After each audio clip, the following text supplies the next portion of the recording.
Kalau udah ada yang returnnya kok kayak tinggi banget, hasilnya cepet banget, udah pasti kayak kita mesti curiga gitu ya. Sekarang kita ke Pak CT lagi. Pak CT, pesan-pesan lagi nih Pak, kilas balik ke Pak CT yang pada saat itu masih berumur 20-an tahun gitu ya. Keputusan finansial terbaik apa yang pernah Pak CT muda ambil gitu dan masih ngaruh sampai sekarang Pak? Ya, jadi saya jadi pengusaha itu karena terpaksa. Jadi ada dua karakteristik orang jadi pengusaha itu. Satu karena terpaksa, kedua karena memang mendapatkan peluang. Mendapatkan peluang bisa karena bapaknya pengusaha, otomatis kayak saya sudah pengusaha, anak saya pasti jadi pengusaha. Ya. Nah, lalu ada yang mungkin bapaknya punya fasilitas seperti jabatan dan lain sebagainya, ya anaknya bisa manfaatkan fasilitasnya juga jadi pengusaha. Jadi ada pengusaha yang dilahirkan, ada pengusaha yang terpaksa harus jadi pengusaha. Nah, kalau ditanya misalnya mana lebih baik? Menurut saya dua-duanya bisa baik. Orang yang dilahirkan jadi pengusaha bisa jadi pengusaha baik, banyak contohnya. Orang yang terpaksa jadi pengusaha yang sukses dan baik juga ada. Jadi hal ini tidak perlu dikotomikan. Ya. Jadi yang pasti ya dari umur muda saya sampai hari ini saya masih bekerja keras. Itu nomor satu. Cuma cara kerja kerasnya udah beda. Dulu awal-awal saya kerja 18 jam satu hari. 18 jam sehari? 18 jam satu hari. Saya pulang ke rumah tidur tuh bisa jam 2, jam 3 pagi. Jam 8 pagi saya sudah starting lagi. Nah sekarang usia sudah di atas 60 gak bisa lagi gitu. Jadi pelan-pelan dari 18 menjadi 16, 16 menjadi 14. Tapi sekarang pun saya masih tidak kurang dari 12 jam satu hari. Gitu, luar biasa. Tepuk tangan, gak kurang loh 12 jam setiap hari masih selalu produktif dan bekerja. Jadi kerja keras, jadi mumpung masih muda, tenaga masih kuat, ya kerjanya harus lebih panjang. Karena Tuhan itu kan maha adil. Tidak mungkin dia kasih rejeki kepada orang yang kerjanya lebih sedikit dibandingkan yang kerjanya lebih banyak. Kita percaya kan Tuhan maha adil. Satu. Yang kedua, ya pasti Tuhan juga ngasih rejeki kepada orang yang lebih pintar karena berusaha untuk mencari kepintaran dibandingkan yang kurang pintar. Jadi kerja keras harus dikali lagi dengan kepintaran. Ya. Dan yang paling penting ini sebenarnya, apakah orang kerja keras dan pintar itu dijamin pasti sukses? Enggak ada jaminan.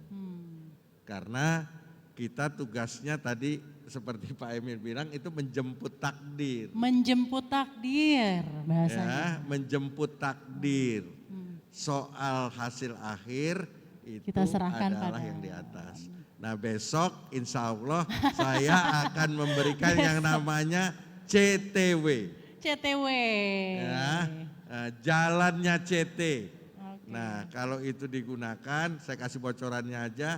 Dimulai dari yang namanya segala sesuatu dimulai dengan niat yang baik, ya. Lalu ada segala macam di CTW itu, dan terakhir yang paling penting semuanya itu dicari untuk mencari keberkahan Tuhan. Luar biasa, Pak CT makasih banyak Pak. Ini insight dari Pak CT kayak nasihat dari bapak ke anak gitu ya. Anak kita banyak banget nih Pak yang udah pengen dengerin bapak gitu ya. CTW menjemput takdir, dia ready menjemput takdir dengan nonton besok ya Pak ya, sesinya Pak CT besok. Insya Allah. Luar biasa. Pak Emil, sekarang mengenai karir ya. Membangun karir, dan tadi kalau tadi Pak Emil bilang dari 19 tahun udah lulus, terus ngejar PhD, lulus 21 sampai 23.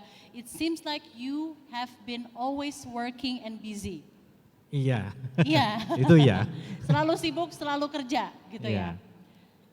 Tapi gimana caranya di tengah kesibukan itu tetap waras secara finansial, maksudnya ngerencanain keuangan dengan baik. Nah, Kalau dari pengalaman pribadi Pak Emil, seberapa pentingnya di tengah kesibukan tetap punya rencana keuangan jangka panjang di usia muda? Dan apa manfaatnya yang bisa kamu rasain sekarang? Ya pertama memang gak boleh besar pasak daripada tiang, dan ini mungkin istilah yang klise bagi orang, tapi gak gampang loh ngelakuinnya. Apalagi dengan hari ini banyak pay later dan lain-lain, itu langsung teriak di belakang tekannya, bener banget. Langsung ada riuh rendah gitu ya di belakangnya. Iya, Langsung ada. kita harus hati-hati di dalam mengelola bisnis juga sama kan, Iya. antara fixed cost, variable cost, kemudian kalau mau ngelola utang jangka pendek untuk pinjaman jangka pendek, panjang dengan panjang yang namanya maturity mismatch, orang bicara istilahnya gitu. Nah, ini juga sama dalam hidup sebenarnya. Nah, contoh yang paling sering itu adalah ganti handphone belum waktunya gitu, ngapain gitu kalau saya, itu saya paling anti. Kok belum apa-apa udah ada Kenapa? gitu Kenapa ya? enggak? Kayaknya Karena pengalaman sebenarnya pribadi. kalau kita lihat speknya itu kan masih nggak jauh-jauh beda gitu. Anak sekarang FOMO, kalau nggak pakai handphone ini rasanya saya nggak belong gitu kan. Nah ini yang kayak gitu-gitu yang harus jadi pertama locus of controlnya harus ke diri kita, jangan gampang terpengaruh society gitu. Tuh, kontrol di Antara diri kita. kebutuhan sama keinginan harus bisa lihat bedanya. Nah ini yang sedikit banyak membantu saya untuk bisa merencanakan keuangan dengan lebih baik. Yang kedua tadi, contoh, saya setuju bank itu penting karena apa? Karena tadi bank dijamin, bukan saya promosi LPS ya, gitu ya. Tapi emang benar gitu. Artinya apa? Bahwa katakanlah misalnya kita bisa ada sebenarnya deposito 6,5%, penjaminan LPS berapa sekarang? 4%. Enggak kalau BPR. Ya bisa 6,5, bisa 4, dan jangan semua taruh di BPR, ada BPR, ada yang bank umum. Tapi katakanlah misalnya 6,5% deh, atau naruh di surat berharga, tapi juga bisa ditaruh di bank karena kan lebih gampang. Karena surat berharga tuh ada ininya loh. Ada satu bank di Silicon Valley, bank apa tuh namanya, ada yang tahu nggak? Jadi bank itu dia tiba-tiba Silicon Valley Bank kalau nggak salah namanya, dia beli banyak sekali instrumen obligasi, terus yang kemarin tiba-tiba bank run itu ya. Obligasi itu kalau kita bisa tahan sampai dia mature, aman. Tapi kalau misalnya kita butuh di tengah jalan, itu tergantung suku bunga yang lagi berlaku. Kalau suku bunga lagi tinggi, orang harganya obligasinya turun. Karena apa? Karena mendingan saya naruh uang di tempat lain. Kalau suku bunga di luar lagi rendah, orang harga obligasi naik. Nah, begitu dia mau jual, harga obligasi lagi turun. Akhirnya jebol banknya. Nah, ini contoh yang sama tadi, makanya bank itu punya profil yang beda. Jadi orang selalu bilang, lagi-lagi klise, don't put all your eggs in one basket, tapi itu betul. Ya, ada dua cara. Satu, ada orang yang nitip ke fund manager kemudian naruh tuh ke deposito di bank-bank, disebar.